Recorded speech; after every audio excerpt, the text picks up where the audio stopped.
7h35 na capital amazonense. Muito obrigado a você que está conosco pela audiência também. Você já ouviu falar em saúde emocional no home office? Home office virou moda agora por conta da pandemia. Muitos trabalhadores foram trabalhar de casa, tá aí o termo home office.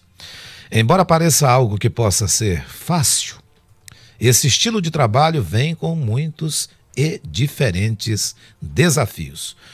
Por isso, saber lidar com esse contexto, que é novo para muita gente, é fundamental para evitar um grande comprometimento do bem-estar da pessoa.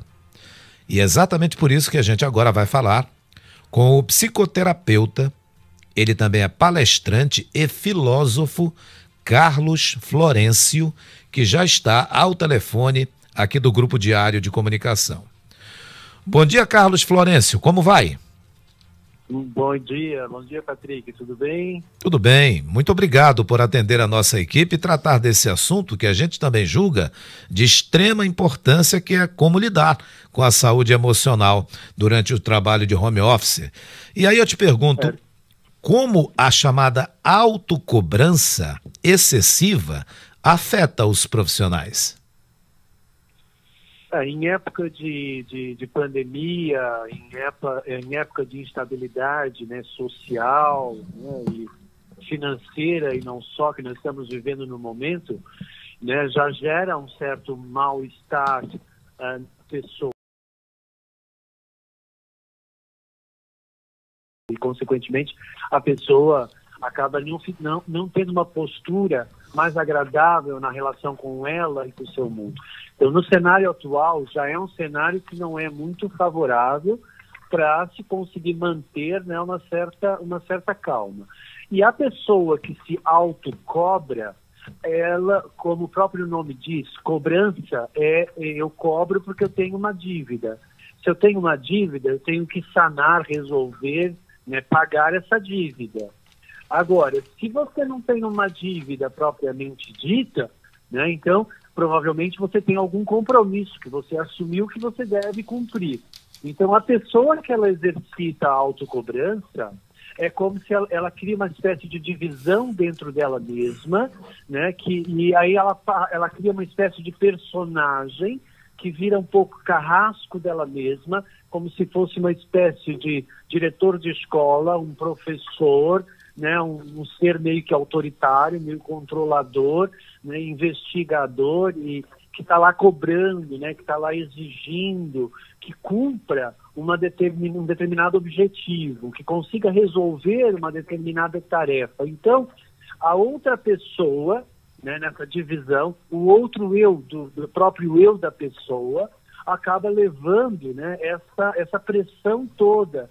E aí, então, aqui nós vamos ter um conflito interior. Por quê? Porque nós vamos ter uma divisão da personalidade da pessoa em duas, onde uma vai contra a outra e a pessoa, então, ela fica se chicoteando, ela fica se cobrando, ela fica contra ela mesma toda vez que ela não chega nesse resultado. Isso tudo, Patrick, é decorrente de processos de traumas, processos do inconsciente da pessoa, processos mal resolvidos, referências que a pessoa traz na forma como ela foi criada, né? Na nossa sociedade isso é muito, digamos, normal dentro de uma anormalidade. Por quê? Porque somos sempre cobrados em sermos um bom profissional, um bom pai, uma boa mãe, né? um bom filho. Nós somos sempre cobrados em ser um bom, mas nunca partindo do princípio da aceitação daquilo que eu sou de acordo com a minha referência, mas sim a partir da referência daquilo que a outra pessoa institui que é uma coisa correta e que, consequentemente, se transforma numa verdade absoluta e que o outro tem que se encaixar naquilo. Então, correto. É muito fácil nesse momento, né, Patrick, principalmente agora, que todos esses traumas, que todas essas coisas que ficaram lá mal resolvidas, numa época em que você está em exclusão social, dentro do home office, e que você agora é o seu próprio chefe, o seu próprio líder, que tem que dar conta das coisas, que essa cobrança acabe aumentando muito mais. Compreendo. Agora, esse ritmo de trabalho, o senhor também é psicoterapeuta, eu digo trabalho excessivo, né? Por mais que seja no home office, pode desenvolver aquela chamada síndrome de Burnout no profissional? Sim. Essa é uma das minhas especialidades, né? Essa tendência da pessoa de ela virar inimigo dela mesma, se cobrar em demasia e, como consequência, ela ficar sobrecarregada. Hoje em dia, já foi considerada pela OMS como uma patologia clínica, né? Então, aí toma ansiolítico e uma série de remédios.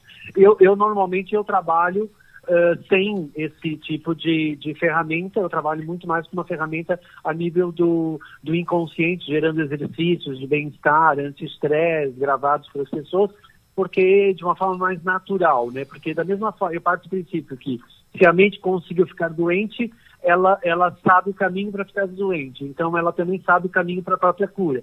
Então, eu trabalho muito com esse processo de mecanismos, né, que a pessoa possui dentro do processo de somatização de doenças psicossomáticas, de reverter esse processo.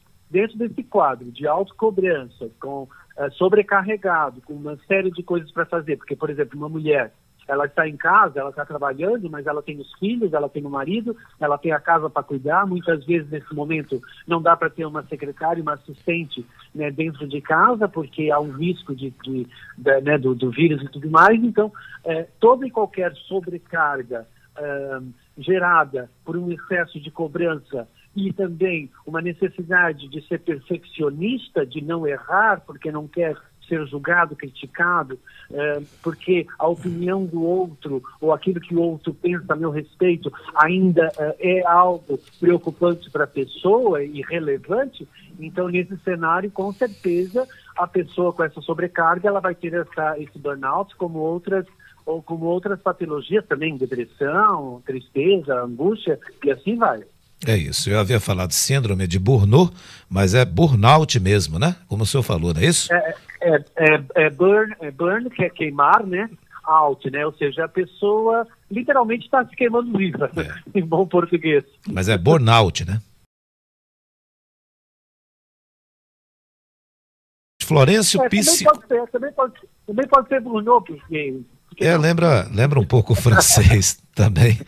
Carlos Florencio, psicoterapeuta, palestrante, filósofo, muito obrigado por sua participação ao vivo aqui com a gente, emprestando um pouco do seu vasto conhecimento nessas áreas e nos ajudando a compreender bem que essas cobranças é preciso ter um alerta aí, senão pode causar muito problema. Obrigado e até uma próxima oportunidade.